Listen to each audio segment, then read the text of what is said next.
नमस्कार साथियों, welcome to basic educator. Basic educator में आप सभी का स्वागत है। साथियों, जिस प्रकार से आप लोगों को पता है कि ईएमआरएस में अक्टूबर की अभी सैलरी नहीं आई है, तो एक बड़ी खबर आ रही है कि ईएमआरएस में जो पीजीटी हैं उनकी सैलरी स्लिप जो है वो अपडेट हो गई है।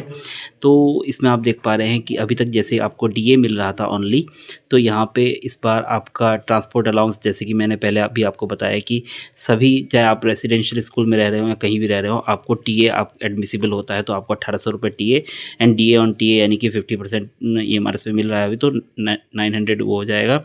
एचआरए बंदा, ये जिसकी भी सैलरी स्लिप है ये बाहर रह रहा होगा तो इसमें इसको एचआरए मिल रहा है। अगर ये सपोज़ वहाँ पे स्कूल में रह रहा होता तो इस केस में उसको जो है वो रेसिडेंशियल अलाउंस मिल रहा होता। तो ये है।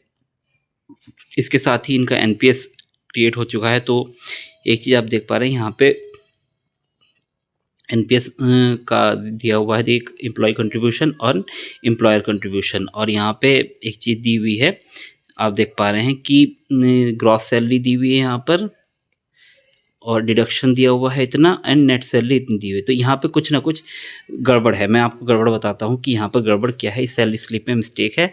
हो सकता है कि ये अपडेटेड सैलरी स्लिप बाद में आ जाए तो सही आ जाए। तो एक्चुअली में क्या है, जो ये एम्प्लॉयर कंट्रीब्यूशन आप देख पा रहे हैं यहाँ पर, ये जो एम्प्लॉयर कंट्रीब्यूशन है ये यहाँ पे डिडक्शन में दिखाया गया है, ठीक है। बट आप एक चीज़ देखेंगे, इस ये जो है ये डबल आता है। एम्प्लॉयर कंट्रीब्यूशन का नियम क्या होता है कि ये आपकी अर्निंग में भी शो होता है, डिडक्शन में भी शो होता है। तो अर्निंग में क्यों शो होता है कि जो गवर्नमेंट आपको दे रही है, वो दे तो आपको ही रही है, भले ही वो आपके अकाउंट में नहीं आता है, बट वो देती तो आपको ही है।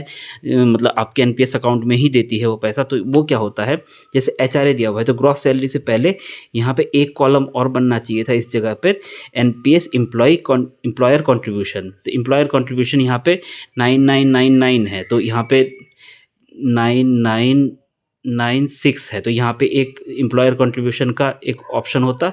फिर उसके बाद ये 78,860 जो है, तो इसमें लगभग 10,000 रुपये और जुड़ जाते, तो 88,856 रुपीज़ इस बंदे की ग्रॉस सैलरी बनती। तो 88,856 रुपीज़ इसकी ग्रॉस सैलरी बनती। उसमें डिडक्शन में फिर ये दोनों ही शो होने हैं। डिडक्शन जो है आपका, डिडक्शन में जब शो करेंगे तो ये एनपीएस एम्प्लॉयर कंट्रीब्यूशन ये आपका यहाँ पे शो हो गया। इसको यहाँ पे भी दिखाना होगा, ग्रॉस सैलरी से पहले भी, इस जगह पे ग्रॉस सैलरी से पहले इसको दिखाना होगा और ग्रॉस सैलरी में ये ऐड होगा। फिर इसके बाद जब डिडक्शन होता है तो डिडक्शन में आप देखेंगे तो डिडक्शन में ये दोनों चीज़ें यहाँ पे आपको शो की जाती हैं। एनपीएस एम्प्लॉय कंट्रीब्यूशन यानी कि जो 10% बेसिक प्लस डीए का 10% आप कटवा रहे हैं वो भी शो होगा, प्लस बेसिक एंड डीए का जो 14% गवर्नमेंट आपको देती है वो भी शो होगा। क्योंकि वो डिडक्शन में क्यों शो हो रहा है, क्योंकि वो डिडक्ट हो रहा है, वो आपके एनपीएस अकाउंट में जा रहा है। तो पहले अर्निंग में शो होगा, क्यों, क्योंकि गवर्नमेंट आपको 14% दे रही है। भले ही वो आपके सैलरी मतलब अकाउंट में नहीं जाता है, बट वो एनपीएस अकाउंट में तो जाता है, तो वो जा तो आपके ही नाम पे रहा है, तो इसलिए वो सैलरी में भी शो होता है, अर्निंग में भी शो होता है। उसके साथ साथ वो पैसा डिडक्ट हो रहा है, यानी कि वो आपके अकाउंट में नहीं जा रहा है, तो इसलिए वो डिडक्शन में भी शो होता है। तो इस तरीके से जो एम्प्लॉयर कंट्रीब्यूशन है वो यहाँ पे दोनों जगह पे उस बंदे का शो होगा, यानी कि अर्निंग में भी शो होगा, डिडक्शन में भी शो होगा। तो अर्निंग में इस प्रकार से इनकी ग्रॉस सैलरी 88,856 बन जानी चाहिए, 88,856 बन जानी चाहिए, और डिडक्शन यही रहेगा 17,136।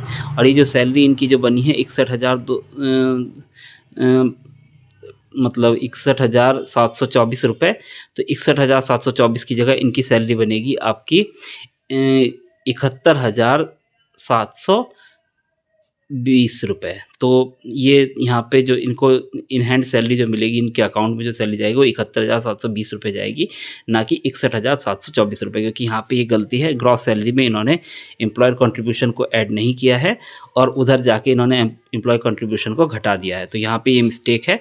तो 61,724 रुपये की जगह 71,720 रुपये इनको ये सैलरी मिलनी है। तो इस प्रकार से यहाँ पे थोड़ी विसंगति है। आई होप ये जल्दी ठीक हो जाएगा और आपको परेशान होने की कोई ज़रूरत नहीं है।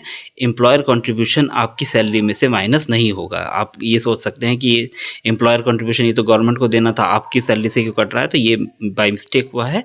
ये चीज़ ये आप लोग अपना सॉफ्टवेयर वगैरह अपडेट कर लेंगे इसको जल्दी और फिर उसके बाद ये आपका सही से शो होना शुरू हो जाएगा। एम्प्लॉयर कंट्रीब्यूशन आपका ये अर्निंग में भी शो होगा और एम्प्लॉयर कंट्रीब्यूशन ये डिडक्शन में भी शो होगा आपका।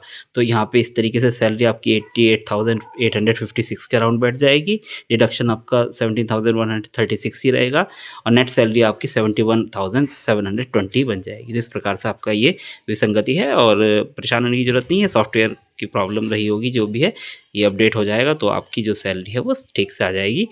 अच्छी खुशी की बात ये है कि टीए वगैरह, टीए, डीए, डीए, एचआरए वगैरह ये सब चीज़ें मिलना शुरू हो गया है, तो आपको अब इसका मतलब पूरी सैलरी मिलनी शुरू हो गई है। तो ये एक अच्छी खबर है। आप सभी शुभकामनाओं के पात्र हैं और आशा करते हैं इस प्रकार की कोई भी नई कोई खबर आती है तो आप लोग बेसिक एजुकेटर पे जुड़े रहिए। आपको जो भी आपकी दुविधाएँ होंगी, समस्याएँ होंगी, प्रॉब्लम्स होंगी, उनका समाधान आपका बेसिक एजुकेटर पर कर दिया जाएगा। और इसके रिगार्डिंग अगर इस सैलरी स्लिप के रिगार्डिंग कोई भी अभी भी कन्फ्यूज़न है तो आप कमेंट कर दीजिएगा, मैं आपका रिप्लाई कर दूँगा। Thank you, thanks for being with basic educator.